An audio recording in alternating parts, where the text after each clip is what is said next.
ঝিনাইদহের শৈলকুপায় পূর্ব বাংলার কমিউনিস্ট পার্টির আঞ্চলিক নেতা হানিফ আলী সহ ৩ জনকে গুলি করে হত্যা করা হয়েছে। রাতে উপজেলার রামচন্দ্রপুর গ্রামে এই ঘটনা ঘটে। হত্যার দায় স্বীকার করেছে চরমপন্থী সংগঠন জাসদ গণবাহিনী। পুলিশ জানায়, রাত ৮টার দিকে শ্মশানঘাট এলাকায় গুলির শব্দ শুনতে পায় স্থানীয়রা। পরে পুলিশ ঘটনাস্থলে গিয়ে ৩ জনের মরদেহ উদ্ধার করে। নিহতদের মধ্যে আরেকজন হানিফের শ্যালক মোহাম্মদ লিটন বলে প্রাথমিকভাবে জানিয়েছে পুলিশ। বাকি একজনের পরিচয় শনাক্তের চেষ্টা চলছে বলে জানায় পুলিশ। ঘটনাস্থল থেকে 2টি মোটরসাইকেল উদ্ধার করা হয়। দায় স্বীকার করে গণমাধ্যম কর্মীদের হোয়াটসঅ্যাপে খুদে বার্তা পাঠিয়েছে জাসদ গণবাহিনীর নেতা কালু।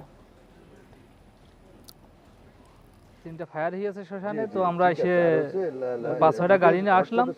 এসে কেনালে ঘুরিয়ে বেড়িয়ে দিকে পাই নাই, চলে গিয়েছি। পরে শুনলাম যে প্রশাসনের মাধ্যমে শুনলাম যে 3টা লাশ পড়ে গিয়েছে। এখানে 3টি লাশ পড়ে আছে এবং হলো যে 2টি মোটরসাইকেল আছে সাথে।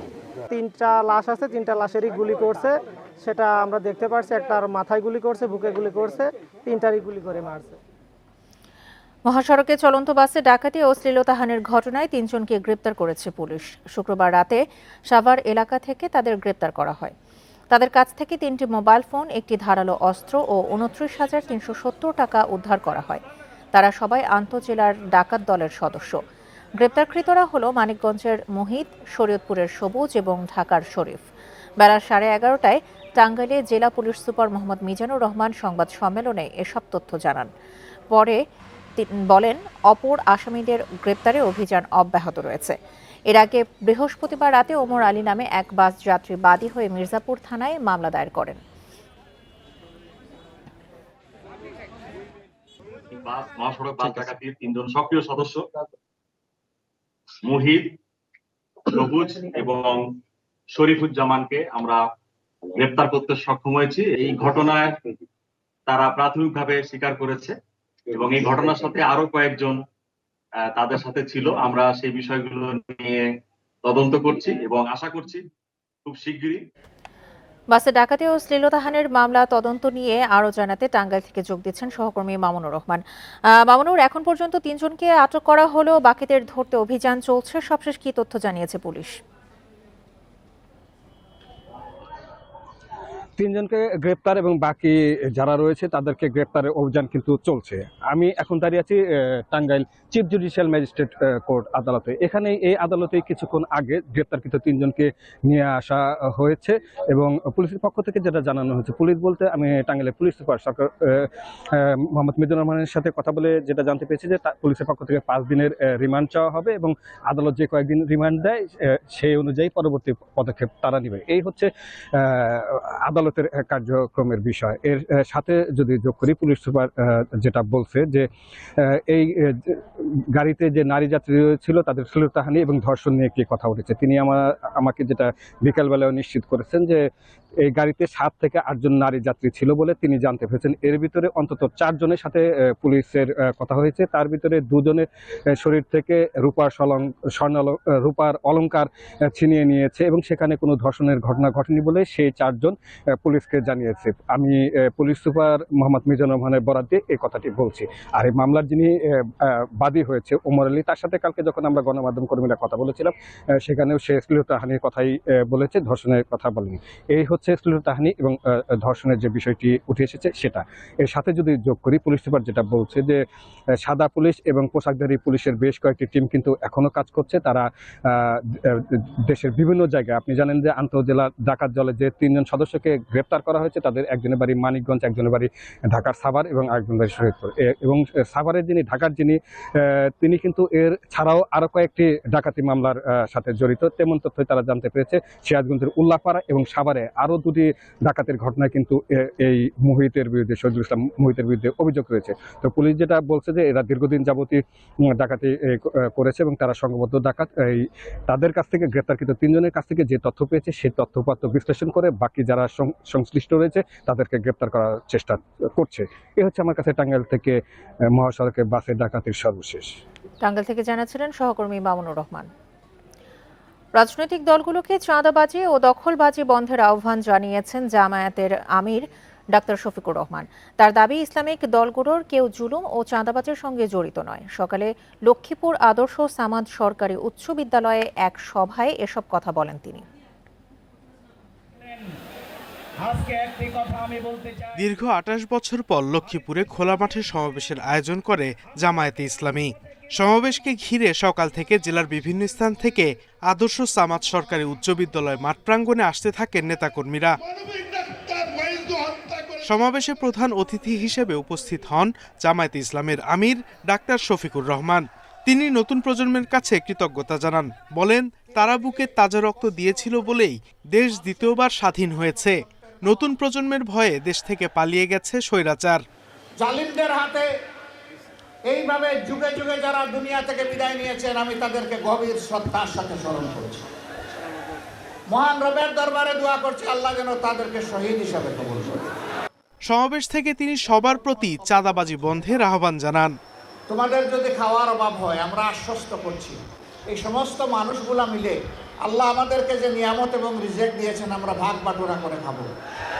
তবুও তোমরা চাঁদাবাজি ছেড়ে দাও, দখল বাণিজ্য ছেড়ে দাও, তোমরা মানুষকে কষ্ট দিও না।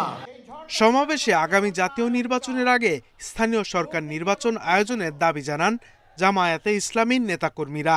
সমাবেশে প্রায় লক্ষাধিক মানুষের সমাগম হয়। কখনো দুর্নীতি এবং দুঃশাসনকে সমর্থন। Independent news. বিএনপি নেতাকর্মীদের বিরুদ্ধে অপপ্রচার বন্ধের আহ্বান জানিয়েছেন দলটির ভারপ্রাপ্ত চেয়ারম্যান তারেক রহমান।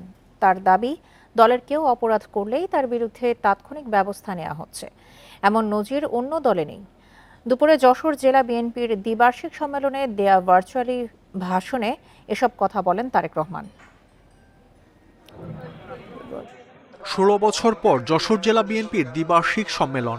স্থানীয় ঈদগাহ মাঠে আয়োজিত সম্মেলনে যোগ দেন জেলা বিএনপির বিভিন্ন পর্যায়ের নেতাকর্মীরা। খুনি, লুটেরা, স্বৈরাচার এই দেশ থেকে পালিয়ে যেতে বাধ্য হয়েছে। সম্মেলনে অনলাইনে যুক্ত হয়ে প্রধান অতিথির বক্তব্যে তারেক রহমান বলেন, রাজনীতিতে গুণগত পরিবর্তন আনার কাজ শুরু করেছে বিএনপি। নেতাকর্মীরা কেউ অপরাধ করলেই নেওয়া হচ্ছে ব্যবস্থা। আমরা কোনো অন্যায়কারীকে প্রশ্রয় দিতে চাই না। আমাদের কোনো সহকর্মী কোনো অন্যায় করেছে, যা সমাজের মানুষের কাছে এবং সামাজিকভাবে হোক, রাজনৈতিকভাবে হোক, যে কোনো দৃষ্টিকোণ থেকে হোক না কেন, যা গ্রহণযোগ্য নয়, তাকে আমরা সমর্থন দেই না, তার বিরুদ্ধে আমরা ব্যবস্থা গ্রহণ করি। এটি অন্য রাজনৈতিক দলের সাথে বাংলাদেশ জাতীয়তাবাদী দলের পার্থক্য। কাজেই বিএনপির অমুক লোক এটা করেছে, তমুক লোক এটা করেছে, দয়া করে এসব কথা বলে বিভ্রান্ত করার চেষ্টা করবেন না। তারেক রহমান জানান, আপাতত দল পুনর্গঠনের কাজ চলছে। ক্ষমতায় গেলে দেশ পুনর্গঠন শুরু করবে বিএনপি। এই সরকার, যার প্রধান কাজ হচ্ছে দেশের মানুষের প্রত্যাশা অনুযায়ী একটি নিরপেক্ষ স্বচ্ছ নির্বাচন উপস্থাপন করা, জাতীয়তাবাদী দল এই দেশের মানুষের সমর্থন নিয়ে সরকার গঠনে সক্ষম হলে একটি রাজনৈতিক দল হিসাবে আমাদের সবচাইতে প্রথম এবং সবচাইতে জরুরি, সবচাইতে মূল্যবান কাজ হচ্ছে দেশকে পুনর্গঠন করা। বিএনপির ৩১ দফা বাস্তবায়ন করতে পারলেই দেশ ও মানুষের ভাগ্যের পরিবর্তন ঘটবে বলেও মন্তব্য করেন দলটির ভারপ্রাপ্ত চেয়ারম্যান তারেক রহমান। রাষ্ট্র কাঠামোকে আমাদেরকে মেরামত করা। মাহমুদ শরীফ, ইন্ডিপেন্ডেন্ট নিউজ। এটিই হবে। ম্যাটস ও ডিএমএফ ইস্যুতে স্বাস্থ্য মন্ত্রণালয়ের সিদ্ধান্ত বাতিল সহ ৫ দফা দাবিতে কর্মবিরতি ও ক্লাস বর্জন করেছে রংপুর মেডিকেল কলেজ হাসপাতালের ইন্টার্ন চিকিৎসক ও শিক্ষার্থীরা। সকালে রংপুর দিনাজপুর মহাসড়কে ঘণ্টাব্যাপী অবরোধ ও বিক্ষোভ সমাবেশ করেন তারা। তাদের দাবি আদায় না হওয়া পর্যন্ত আন্দোলন চালিয়ে যাওয়ার ঘোষণা দেন ইন্টার্ন চিকিৎসক ও শিক্ষার্থীরা। তাদের দাবিগুলো হচ্ছে, এমবিবিএস ব্যতীত কেউ ডাক্তার লিখতে পারবে না, ওটিসি টেস্ট আপডেট করতে হবে, স্বাস্থ্য খাতে চিকিৎসকের সংকট নিরসন করতে হবে, মেডিকেল অ্যাসিস্ট্যান্ট স্কুল মানহীন সরকারি ও বেসরকারি মেডিকেল কলেজ বন্ধ করতে হবে, চিকিৎসক সুরক্ষা আইন বাস্তবায়ন করতে হবে। এসব দাবি না মানা হলে কঠোর কর্মসূচির ঘোষণা দেন তারা।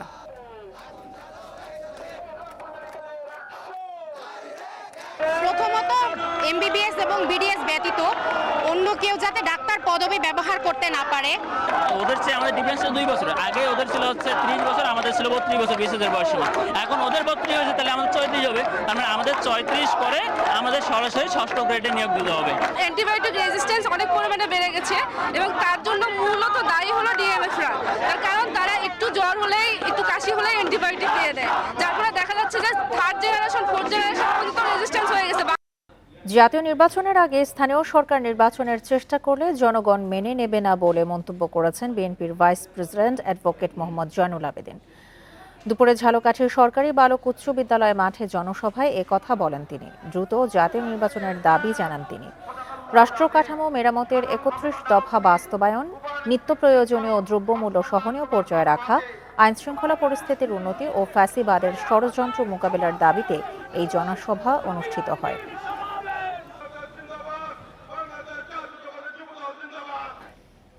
খুলনা প্রকৌশল ও প্রযুক্তি বিশ্ববিদ্যালয়ে হামলাকারীদের গ্রেপ্তারের দাবিতে বিক্ষোভ মিছিল ও সংবাদ সম্মেলন করেছেন সাধারণ শিক্ষার্থীরা। দুপুর 12টায় সাধারণ শিক্ষার্থীদের ব্যানারে এই মিছিল বের হয়। মিছিলটি বিশ্ববিদ্যালয়ের বিভিন্ন সড়ক প্রদক্ষিণ করে। পরে তারা বিশ্ববিদ্যালয়ের বিভিন্ন ভবনে হামলাকারীদের ছবি সহ পোস্টার লাগায়। একই সঙ্গে তারা উপাচার্য, উপ উপাচার্য ও সহ ছাত্র বিষয়ক পরিচালকের পদত্যাগ দাবি করেন। এছাড়া দ্রুত নতুন প্রশাসনের অধীনে শিক্ষা কার্যক্রম চালুর দাবি জানান। এদিকে নির্ধারিত সময়ের মধ্যে তদন্ত রিপোর্ট জমা দেওয়া কঠিন হয়ে পড়বে জানিয়েছেন তদন্ত কমিটির সদস্য প্রফেসর ডক্টর আবু জাকির মোর্শেদ। তথ্য-উপাত্ত সংগ্রহের জন্য গণবিজ্ঞপ্তি জারি করা হয়েছে বলেও জানান তিনি। 4 দিন অতিবাহিত হয়ে গিয়েছে, কিন্তু এখনো এতদিন পরেও কোনো সন্ত্রাসী, কোনো চিহ্নিত সন্ত্রাসী সরকার এখন পর্যন্ত গ্রেফতার করে নাই। তারা প্রকাশ্যে ঘুরে বেড়াচ্ছে। আমরা শিক্ষার্থীরা আমাদের নিরাপত্তা নিয়ে শঙ্কিত। যে অভিভাবক আমাদের নিরাপত্তা নিশ্চিত করতে পারেনি, তাকে আমরা আর আমাদের অভিভাবক হিসেবে চাই না। এটা আমাদের প্রত্যেকটা ছাত্রের শেষ কথা ছিল, আর এখনো আছে। কুয়েট ক্যাম্পাসের সবশেষ অবস্থা নিয়ে জানাতে খুলনা থেকে এই মুহূর্তে যোগ দিচ্ছেন সহকর্মী AHM শামীমুজ্জামান। শামীম, এই মুহূর্তে কুয়েট ক্যাম্পাসের পরিস্থিতি আপনি কেমন দেখছেন? শিক্ষার্থীরা কি কোনো কর্মসূচি চালাচ্ছে কিনা, আর প্রশাসনের পক্ষ থেকে কি কোনো বক্তব্য পেয়েছেন? না, আসলে এখন শিক্ষার্থীরা কোনো কর্মসূচি চালাচ্ছে না। তারা দুপুর 12টার পর কুয়েট ক্যাম্পাসে বিক্ষোভ মিছিল করেছিল, প্রেস ব্রিফিং করেছিল এবং তারপর চিহ্নিত সন্ত্রাসীদের ছবি সম্বলিত বা তাদের কর্মকাণ্ডর সন্ত্রাসী কর্মকাণ্ডের বিভিন্ন ছবি সম্বলিত পোস্টার বিভিন্ন দেয়ালে লাগিয়ে দিয়েছে। আর আমরা প্রশাসনের সাথে কথা বলেছিলাম। প্রশাসন বলতে তদন্ত কমিটির সাথে যারা রয়েছেন তাদেরই একজন সদস্য প্রফেসর ডক্টর আবু জাফর মোর্শেদ। ওনার সাথে কথা বলেছিলাম, তা উনি যেটা বলছেন যে তদন্তের কার্যক্রম যেভাবে আগাচ্ছে, অর্থাৎ এখনো যে তথ্য-উপাত্ত যেভাবে সংগ্রহ হচ্ছে, তাতে নির্ধারিত সময়ের মধ্যে তদন্ত প্রতিবেদন জমা নাও দেওয়া হতে পারে। তার কারণ তিনি বলছেন যে ধরনের তথ্যপত্র প্রমাণ দরকার, সেই ধরনের তথ্যপত্র প্রমাণ আসলে তার কাছে এখনো পর্যন্ত আসেনি এবং যে কারণে কিন্তু তিনি এই গণবিজ্ঞপ্তি জারি করা হয়েছে এবং তিনি বলছেন যে তদন্ত রিপোর্ট দিতে গেলে হয়তো আরও কিছুদিন সময় লাগতে পারে। আর নতুন কোনো কর্মসূচির কথা আমরা শিক্ষার্থীদের সাথে কথা বিকেলে দেবে না, নতুন কোন ধরনের কর্মসূচি আসতে পারে সে বিষয়ে তারা সিদ্ধান্ত নেবে এবং সিদ্ধান্ত নেওয়ার পর তারা আসলে জানাবে যে আগামীকাল বা এরপরে নতুন কোনো কর্মসূচি আছে কিনা। আর অপরদিকে আমরা কুয়েটের দায়িত্বশীল কর্মকর্তাদের সাথে যোগাযোগ করার চেষ্টা করেছি, কিন্তু যোগাযোগ করেও আসলে সুস্পষ্ট কোনো তথ্য আমরা আসলেই পাইনি যে পরবর্তীতে কি হবে না হবে, কি করবে না করবে, সেই বিষয়ে আসলে স্পষ্ট করে আমরা কিছুই জানতে পারিনি। তবে আগামী 28 ফেব্রুয়ারি পর্যন্ত একাডেমিক কার্যক্রম বন্ধ রয়েছে। এটা আগে থেকে তারা ঘোষণা করেছে যে আগামী 28 ফেব্রুয়ারি পর্যন্ত একাডেমিক কার্যক্রম বন্ধ থাকবে। এক্ষেত্রেও কিন্তু শিক্ষার্থীরা যেটা বলছেন যে একাডেমিক কার্যক্রম চালু হোক, তবে নতুন প্রশাসনের মাধ্যমে, অর্থাৎ ভিসি প্রভিসি। যেমন আমরা আশা করছি কুয়েট ক্যাম্পাসের এই অচলাবস্থার দ্রুতই সমাধান হোক। আপনাকে অসংখ্য ধন্যবাদ। কুয়েট ক্যাম্পাস থেকে জানাচ্ছিলেন আমাদের সহকর্মী AHM শামীমুজ্জামান। সুনামগঞ্জের শান্তিগঞ্জ উপজেলায় আওয়ামী লীগ বিএনপির সমর্থকদের মধ্যে সংঘর্ষে আহত হয়েছেন অর্ধশতাধিক। বেলা 11:30টার দিকে ঠাকুরভোগ গ্রামে এই সংঘর্ষ হয়। স্থানীয়রা জানায়, শুক্রবার ছয়হালের মাঠে ইউনিয়ন বিএনপির সভাপতি নূর মিয়া ও ইউনিয়ন আওয়ামী লীগের সহ সভাপতি সুফি মিয়ার সমর্থকদের মধ্যে আধিপত্য বিস্তার নিয়ে সংঘর্ষ হয়। সকালে ঘোষণা দিয়ে সংঘর্ষে জড়ায় দুপক্ষের লোকজন।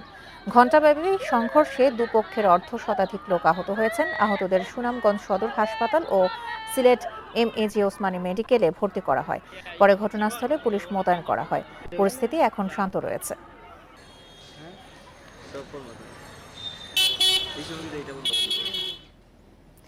নারায়ণগঞ্জের সোনারগাঁয়ে নিখোঁজের একদিন পর মাদ্রাসা ছাত্র ইব্রাহিম মিয়ার মরদেহ উদ্ধার করেছে পুলিশ।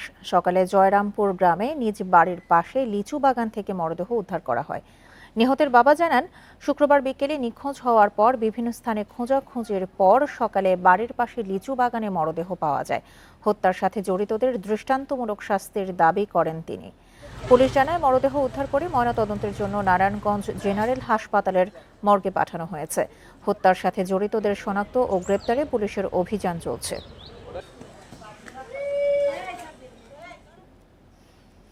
বান্দরবানের লামায় অপহরণ চক্রের 4 সদস্যকে গ্রেপ্তার করেছে পুলিশ। শুক্রবার বিকেলে ফাঁসিয়াখালী থেকে তাদের আটক করা হয়।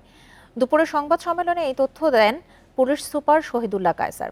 বলেন, মোবাইল ব্যাংকিংয়ের মাধ্যমে মুক্তিপণের টাকা তুলতে গিয়ে পুলিশের হাতে ধরা পড়ে চক্রের 2 সদস্য।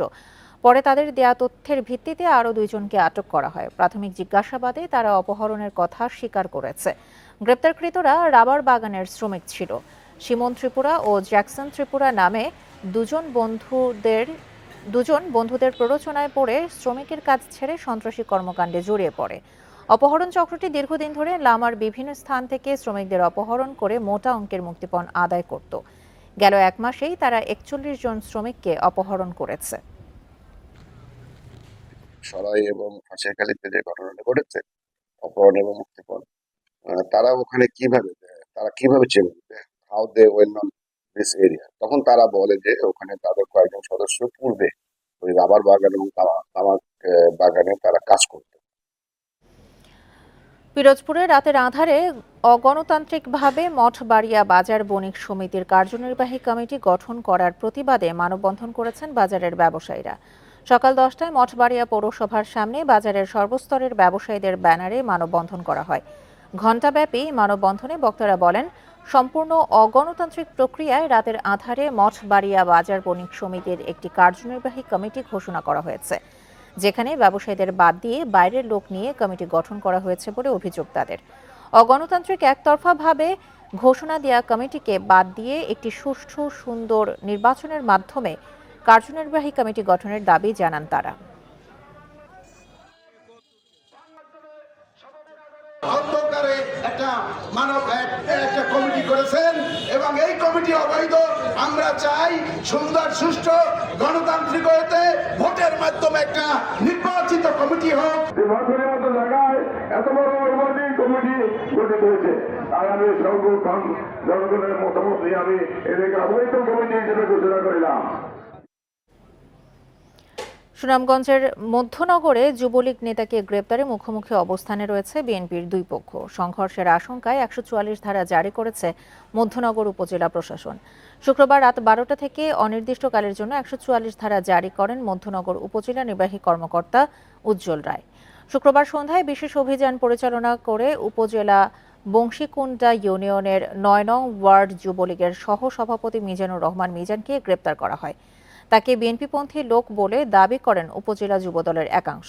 এই নিয়ে উপজেলার বিএনপি নেতা আব্দুল কাইয়ুম মজলুর লোকদের সঙ্গে যুবদলের নেতাকর্মীদের মাঝে উত্তেজনার সৃষ্টি হয়। সংঘর্ষের আশঙ্কায় 144 ধারা জারি করে প্রশাসন। শরীয়তপুরের জাজিরায় বন্যপ্রাণীর থেকে ফসল রক্ষায় পাতা বৈদ্যুতিক ফাঁদে প্রাণ হারিয়েছেন এক কৃষক দম্পতি। সকালে উপজেলার বালিয়াকান্দি এলাকায় এই দুর্ঘটনা ঘটে। পুলিশ জানায়, বালিয়াকান্দি এলাকার ইদ্রিস খাঁ তার জমির ফসল সজারুর হাত থেকে রক্ষার জন্য বৈদ্যুতিক ফাঁদ পাতেন। সকালে সেই বৈদ্যুতিক সংযোগ বিচ্ছিন্ন না করেই তিনি এবং তার স্ত্রী শেফারি বেগম খেতে যান। এ সময় অসাবধানতাবশত ইদ্রিস খাঁ বিদ্যুতের তারে জড়িয়ে পড়েন। তাকে উদ্ধার করতে গিয়ে শেফারি বেগমও বিদ্যুৎ স্পৃষ্ট হন। ঘটনাস্থলেই তাদের মৃত্যু হয়। মরদেহ উদ্ধার করে ময়নাতদন্তের জন্য শরীয়তপুর সদর হাসপাতালে পাঠায় পুলিশ।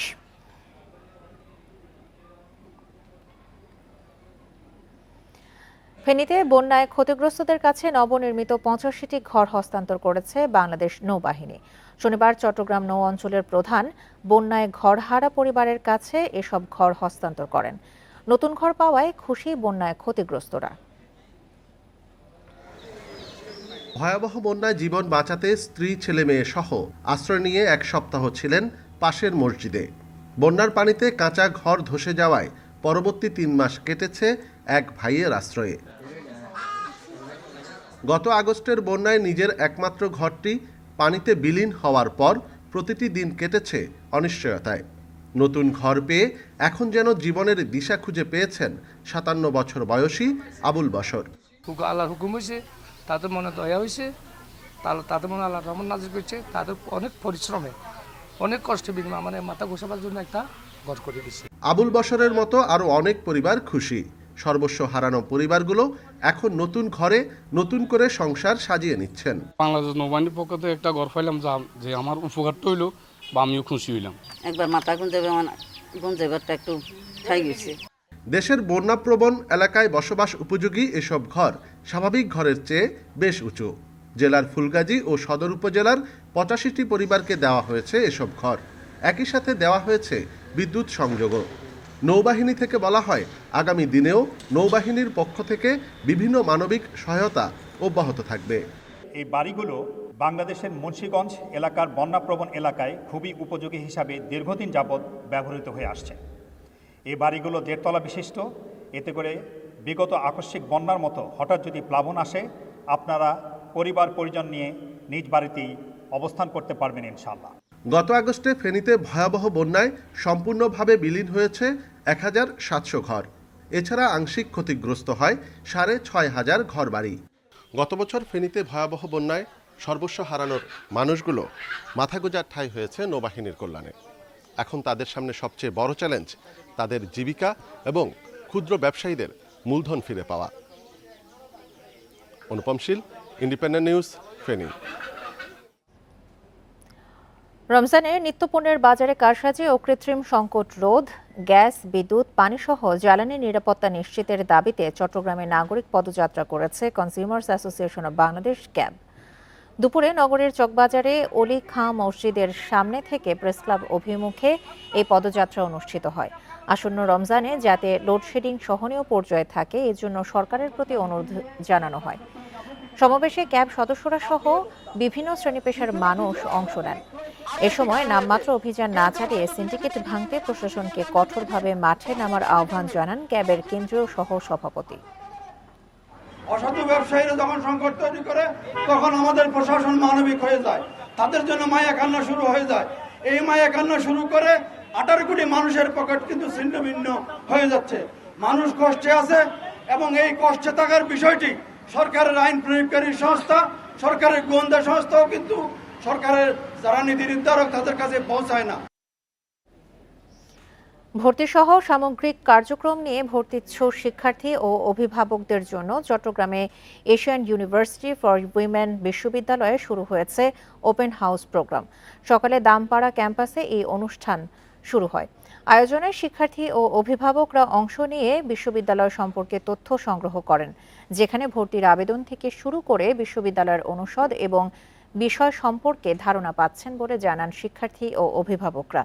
এছাড়া শ্রেণীকক্ষ, গবেষণাগার, গ্রন্থাগার এবং আবাসিক স্থানগুলো ঘুরে দেখার সুযোগ পান। অনুষ্ঠানে বিশ্ববিদ্যালয়ের বিভিন্ন অনুষদের ডিন ও শিক্ষকরা নানা প্রশ্নের সমাধান দেন। E-learning platform steps to win এর ৪র্থ প্রতিষ্ঠা বার্ষিকী পালন করা হয়েছে। শুক্রবার রাজধানীর শ্যামলী রিং রোডের একটি রেস্টুরেন্টে এই উপলক্ষে অনুষ্ঠানের আয়োজন করা হয়। বেলা ২:৩০টায় শুরু হয়ে অনুষ্ঠানটি শেষ হয় সন্ধ্যা ৬টায়। বিকেলে স্বাগত বক্তব্য রাখেন অতিথিরা। পরে চিত্রাঙ্কন প্রতিযোগিতার আয়োজন করা হয়। এতে অংশ নেয় নানা বয়সী শিশু। এরপর চলে ক্রাফটিং ওয়ার্কশপ। এরপর কেক কেটে আনুষ্ঠানিকভাবে উদযাপন করা হয় স্টেপস টু উইন এর প্রতিষ্ঠা বার্ষিকী। পরে ম্যাজিক শো উপভোগ করেন আগত অতিথিরা।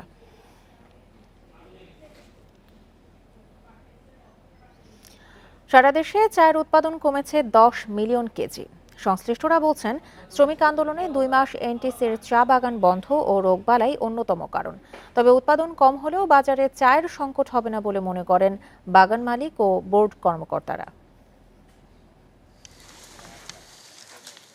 দেশের 169টি চা বাগানের মধ্যে সিলেট বিভাগে আছে 153টি।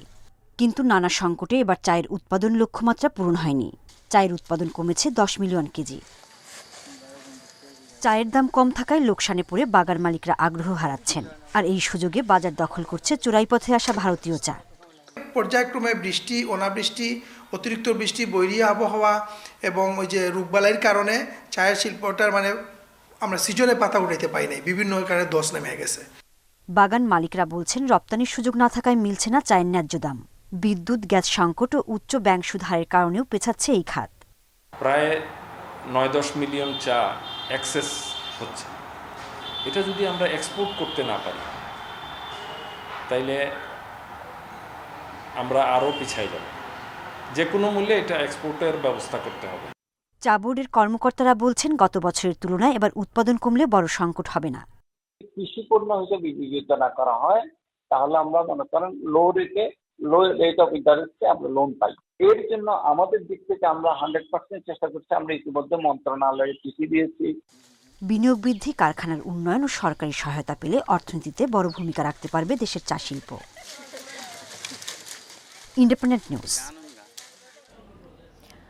সিলেটের সুরমা নদীর তীরে পরিষ্কার পরিচ্ছন্নতা অভিযান চালিয়েছে সিলেট সোসাইটি। দুপুরে সিলেট নগরের কালীঘাট সংলগ্ন সুরমা নদীর তীরবর্তী এলাকায় পরিচ্ছন্নতা কার্যক্রম চালানো হয়।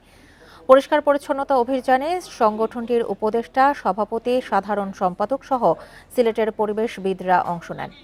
ঘণ্টাব্যাপী চলে এই পরিচ্ছন্নতা অভিযান। এতে সংগঠনটির অন্তত 20 জন স্বেচ্ছাসেবী পলিথিন ও প্লাস্টিকের বোতল কুড়িয়ে নির্ধারিত স্থানে ফেলে। সিলেট শহরকে বন্যার হাত থেকে বাঁচাতে বর্ষা মৌসুমের আগেই সুরমা নদী খননেরও দাবি জানান তারা।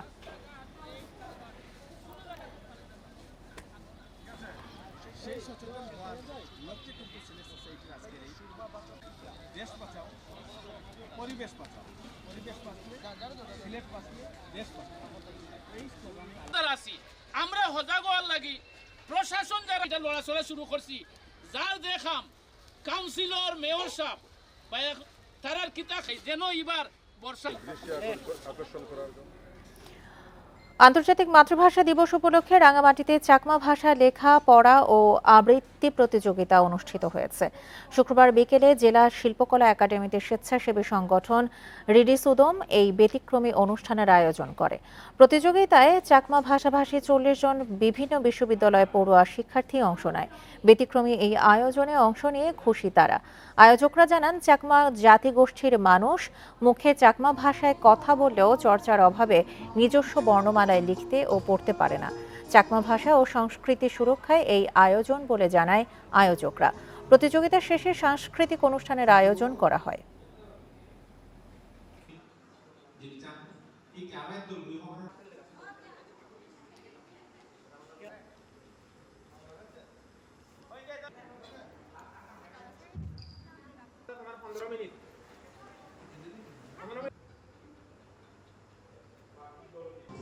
জাতি হিসেবে চাকমা আমাদের নিজস্ব বর্ণমালা রয়েছে, তারপরে সংস্কৃতি রয়েছে, এগুলো আমাদের চর্চা করা উচিত। এর আগে এই আয়োজন করা হয়নি।